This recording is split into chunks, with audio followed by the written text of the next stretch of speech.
Hi everyone, welcome to chemistry knowledge by Jyoti. Guys, आज हम BSc part second का एक टॉपिक एमीन्स के बारे में पढ़ने वाले हैं। गाइस, हमने जो यूनिट स्टार्ट कर रखी है नाइट्रोजन एवं उसके यौगिक, उन्हीं का एक टॉपिक है एमीन्स। एमीन्स हम देखेंगे कि एमीन्स हम कहते किसे हैं और उनका वर्गीकरण हम किस आधार पर कर सकते हैं। गाइस देखिएगा, एमीन अमोनिया के व्युत्पन्न होते हैं जिनमें अमोनिया के हाइड्रोजन परमाणु का प्रतिस्थापन एल्किल या एरिल समूह द्वारा किया जाता है। एल्किल का मतलब होता है सिंपल, जो एलिफेटिक कार्बन की संरचना होती है वो एल्किल समूह हो गया, और यदि कोई एरोमेटिक कार्बन की संरचना बनी हुई हो तो उसे एरिल समूह कहा जाता है। तो एल्किल और एरिल समूह के द्वारा यदि हाइड्रोजन परमाणु का प्रतिस्थापन कर दिया जाए तो अमोनिया से क्या बन जाता है, एमीन का निर्माण हो जाता है। इस प्रतिस्थापन के आधार पर एमीनों का वर्गीकरण प्राथमिक, द्वितीयक एवं तृतीयक एमीन में होता है। गाइस देखिएगा, सबसे पहले हमने सिंपल लिया है यहाँ पे NH3 अमोनिया। अमोनिया में देखना नाइट्रोजन के साथ में 3 हाइड्रोजन परमाणु जुड़े हुए हैं। इसमें देखिएगा, इस नाइट्रोजन के पास 2 हाइड्रोजन एज इट इज हैं और 1 हाइड्रोजन का प्रतिस्थापन एल्किल या एरिल समूह द्वारा हुआ है, तो हम इसे प्राथमिक या 1 डिग्री एमीन कह सकते हैं। दूसरा देखिएगा, यहाँ पे हमने 2 हाइड्रोजन परमाणुओं का प्रतिस्थापन एल्किल या एरिल समूह द्वारा करवाया है, तो हम इसे द्वितीयक या 2 डिग्री एमीन कह सकते हैं।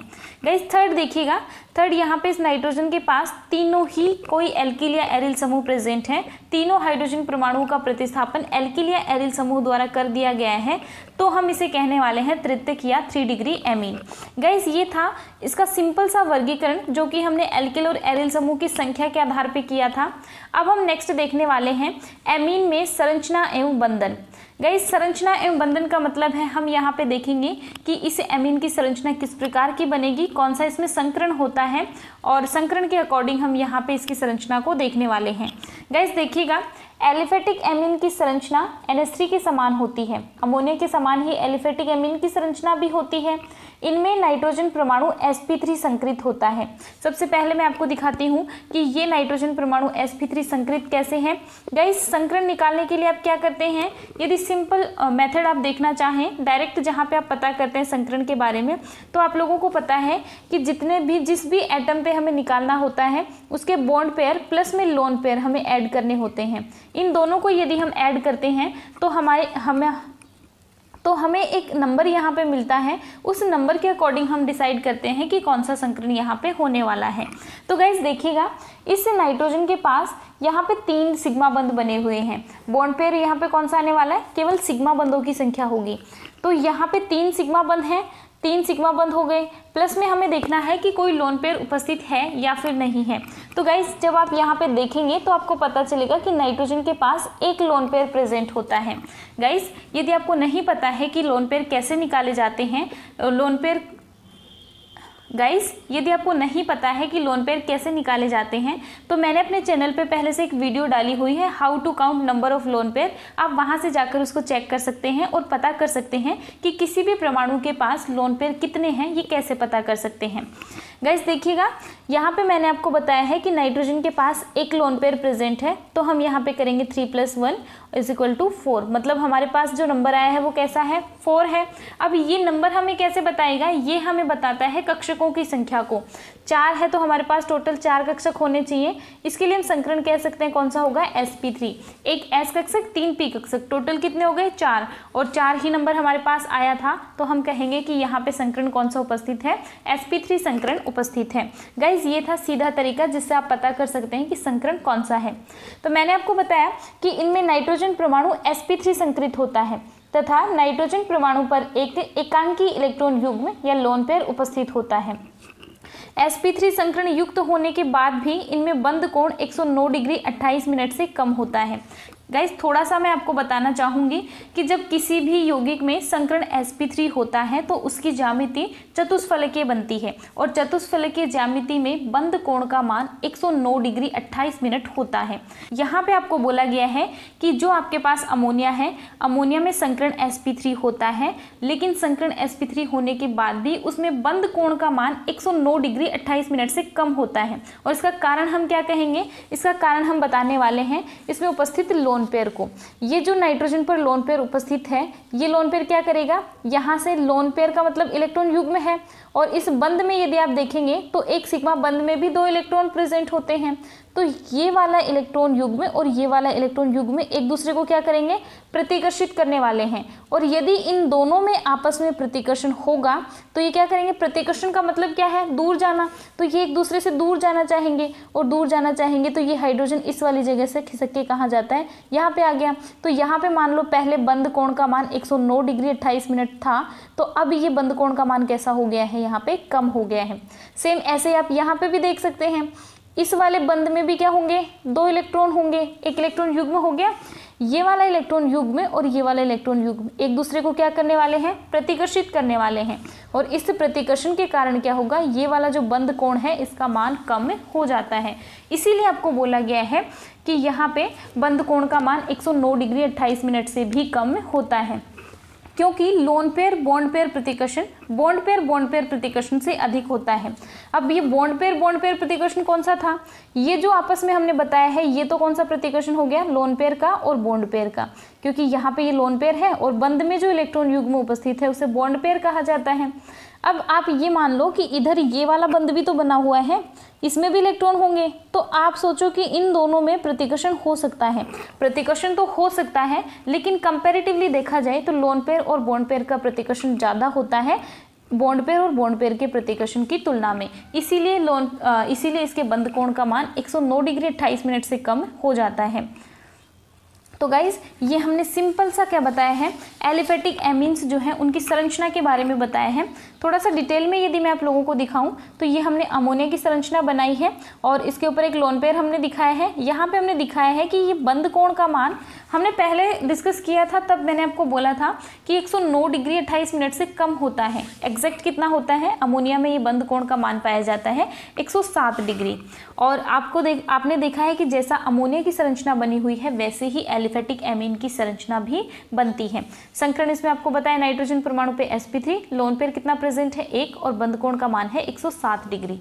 ठीक है, अब हम नेक्स्ट बात करेंगे एरोमेटिक एमीन की। और एरोमेटिक एमीन का मतलब आप क्या समझ रहे हैं कि मान लो हमारे पास ये एक एरिल समूह है, इसके ऊपर NH2 जुड़ा हुआ है, मतलब एक नाइट्रोजन से 2 हाइड्रोजन जुड़े हैं और एक एरोमेटिक वेले जुड़ी हुई है, बेंजीन वेले, तो आप इसे क्या कह सकते हैं, एरोमेटिक एमीन कह सकते हैं।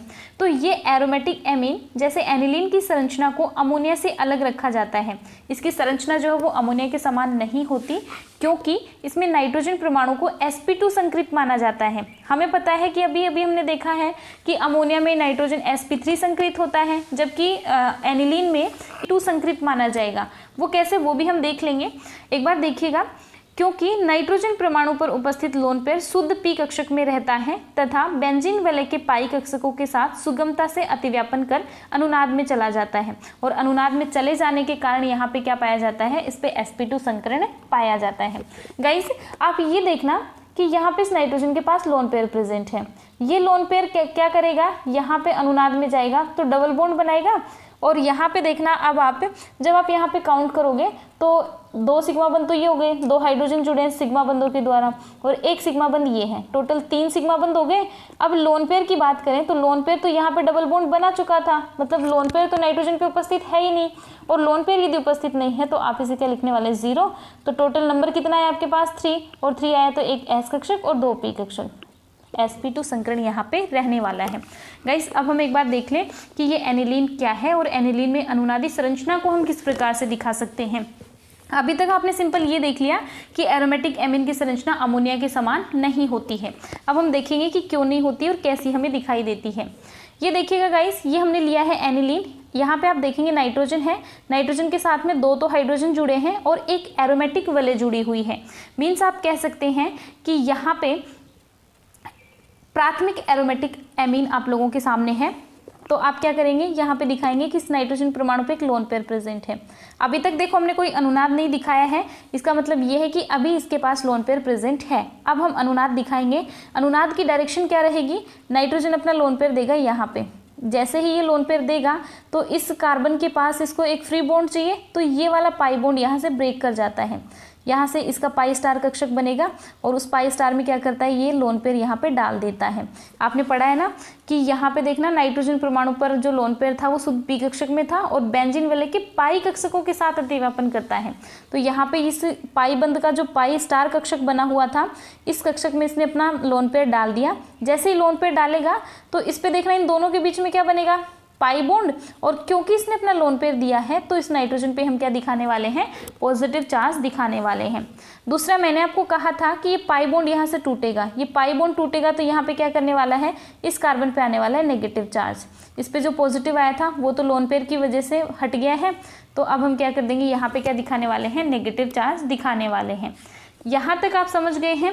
आगे देखिएगा, ये नेगेटिव चार्ज क्या करेगा, यहाँ पे एक नया बंध बनाएगा और यहाँ पे यदि नया बंध बनेगा तो पहले इस वाले बंध को टूटना पड़ेगा। तो यहाँ पे इस बॉन्ड को ब्रेक होता हुआ हम दिखा देंगे। इस वाले कार्बन पे आ गया है नेगेटिव चार्ज और यहाँ पे देखना, यहाँ पे बन गया है एक नया पाई बॉन्ड और ऊपर ये जो है वो एज इट इज रहेगा, नाइट्रोजन पे पॉजिटिव और यहाँ पे आएगा डबल बॉन्ड। ठीक है। अब नेक्स्ट आप देखेंगे कि ये वाला नेगेटिव वापस यहाँ पे अनुनाद में जा सकता है क्योंकि इसके आगे पाई बॉन्ड उपस्थित है। गाइज आप ध्यान रखेंगे, अनुनादी संरचनाएं पाई बंध की उपस्थिति में ही बनती हैं। यदि पाई बंध उपस्थित ना हो तो अनुनादी संरचनाओं का निर्माण नहीं होता है। तो देखिएगा, ये वाला पाई बॉन्ड वापस से ब्रेक करेगा, ये ब्रेक करेगा तो इस वाले कार्बन पे आएगा इस बार नेगेटिव चार्ज और यहाँ पे क्या बनने वाला है, एक नया पाई बंध बनने वाला है। ऊपर जो नाइट्रोजन था, नाइट्रोजन पे पॉजिटिव रहेगा और इस कार्बन के साथ इसने बना रखा है डबल बॉन्ड। यहाँ तक की संरचना समझने के बाद देखना, ये वापस से अपना नेगेटिव यहाँ पे देगा। जैसे इसने अपना नेगेटिव यहाँ पे दिया तो जो पाई बॉन्ड हमने पहले बनाया था वो वाला पाई बॉन्ड वापस से ब्रेक कर जाता है।